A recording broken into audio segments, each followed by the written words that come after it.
اعوذ باللہ من الشیطان الرجیم بسم اللہ الرحمن الرحیم الحمدللہ رب العالمین والصلاة والسلام علی سید الانبیاء والمرسلین۔ عزیزان من، اس بجٹ کے دوران کچھ ایسے متنازع چیزیں جو ہیں وہ بلز کی صورت میں پاس کر لی گئی ہیں جن کا بجٹ سے سرے سے کوئی تعلق ہی نہیں تھا، اور یہ وہ چیزیں تھیں جو ہمارے ملک میں ایک کنٹروورشل صورتحال کچھ سالوں سے عورت مارچ کے نام پر چل رہی ہے، ان کے عجیب و غریب نعرے اور ان کی وہ چیزیں جس کی وجہ سے پورا معاشرہ ڈسٹرب ہو رہا تھا، خاموشی کے ساتھ ایک بل کے نام پر ان چیزوں کو غیر محسوس طریقے سے بہت ہارڈ انگلش استعمال کرتے ہوئے کہ وہ بیچارے وہاں جو ممبران اسمبلی بیٹھے ہوئے ہیں سینٹ میں یا قومی میں، ان سے بھی نہیں پڑھی جاتی، وہ تو سیدھی بیچارے ساری انگریزی نہیں پڑھ سکتے، اردو دان لوگ ہیں، پاکستانی ہیں، اردو سمجھتے ہیں، اردو لکھ سکتے ہیں، اردو بول سکتے ہیں، اردو پڑھ سکتے ہیں، ہر ایک کو انگلش نہیں آتی، لیکن اس کی ورڈنگ تو اتنی زوم آنا اور اتنی گاڑی ہے کہ عام انگلش پڑھنے والا بھی اس کو نہیں سمجھ سکتا۔ اس بل کا نام ہے domestic violence and protection bill. Domestic violence, گھریلو طور پر جو چیزیں ہراسمنٹ کا باعث بن رہی ہیں یا کوئی وائلنس ہو رہا ہے، جرائم ہو رہے ہیں، ان سے پروٹیکشن دینے کے لیے یہ بل لایا گیا ہے۔ اس بل کے چند نکات تو اتنے خطرناک ہیں کہ وہ جو پاس کرنے والے لوگ ہیں وہ بھی عزت والے، غیرت والے۔ مثال کے طور پر ہمارے دوست ہیں اسپیکر قومی اسمبلی ہوئے یا چیئرمین سینٹ ہیں، اور یہ سب لوگ بڑے غیرت والے لوگ ہیں، ان سے پوچھا جائے کہ سر اس کے حساب سے تو باپ اپنی بیٹی کو بھی نہیں روک سکتا ہے، تو اگر خدا نہ کرے اس صورتحال آپ کے خاندان میں درپیش ہوتی ہے، آپ کے ساتھ ایسا معاملہ ہوتا ہے اور کوئی لڑکی کسی بوائے فرینڈ کو لے آتی ہے اور آپ اس خاندان کے بڑے ہیں، اس گھر کے بڑے ہیں، کیا آپ اسے روک سکیں گے کہ نہیں؟ اچھا، سب سے پہلے یہ بتائیے کہ آپ اسے روکنا چاہیں گے کہ نہیں؟ آپ کا جواب ہوگا بالکل روکنا چاہیں گے۔ جتنے ممبران اسمبلی ہیں، قومی اسمبلی، سینٹ، سب بولیں گے روکنا چاہیں گے کہ بھائی ہم کیوں اپنے بچوں کو اجازت دیں۔ ٹھیک ہو گیا سر، لیکن آپ روک نہیں سکیں گے کیونکہ آپ نے ایک ایسا بل پاس کیا ہے جو آپ کے بچوں کو آپ سے پروٹیکشن دے رہا ہے۔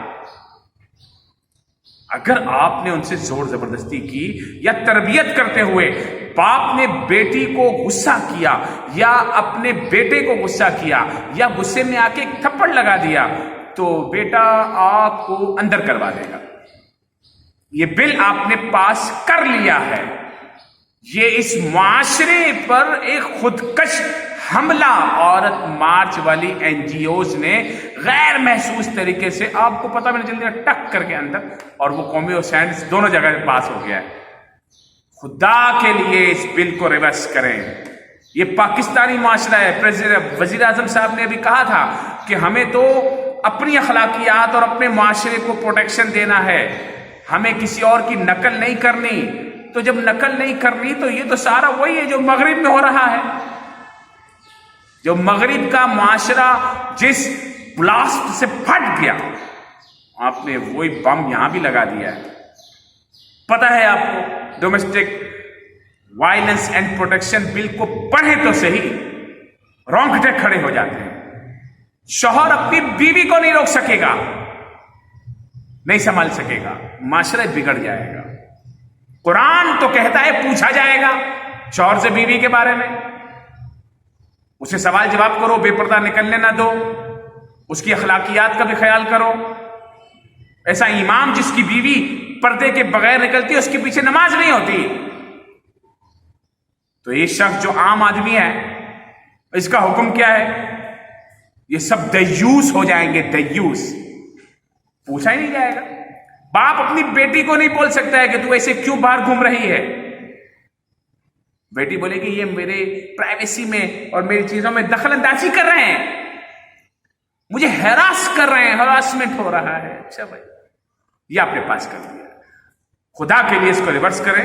وزیر اعظم صاحب سے گزارش کرتا ہوں کہ ہمارے معاشرے کا خیال کریں، اس پارلیمنٹ کے ارکان سے گزارش کرتا ہوں ہمارے معاشرے کا خیال کریں۔ ایسے بل دھڑا دھڑ آ رہے ہیں، کہیں وہ جینڈرز کے اس میں آ گیا، اور ٹرانسجینڈر میں کیا ہے کہ وہ اس کی مرضی ہے، وہ چاہے تو لڑکی میں اپنا نام لکھا دے، چاہے لڑکوں میں اپنا نام۔ بھائی کیسے لکھا دے؟ جو ہے وہی ہے، لیکن اس میں لکھا ہوا ہے جہاں چاہے لکھوا دیں. یہ کیا ہے؟ یہ ہمارے معاشرے کے لیے نقصان دہ چیزیں ہیں. اللہ رب العزت ہمارے معاشرے کی اسلامی اقدار کی حفاظت فرمائے. اقبال نے کہا اپنی ملت کو قیاس اقوام مغرب پر نہ کر، خاص ہے ترکیب میں قوم رسول ہاشمی.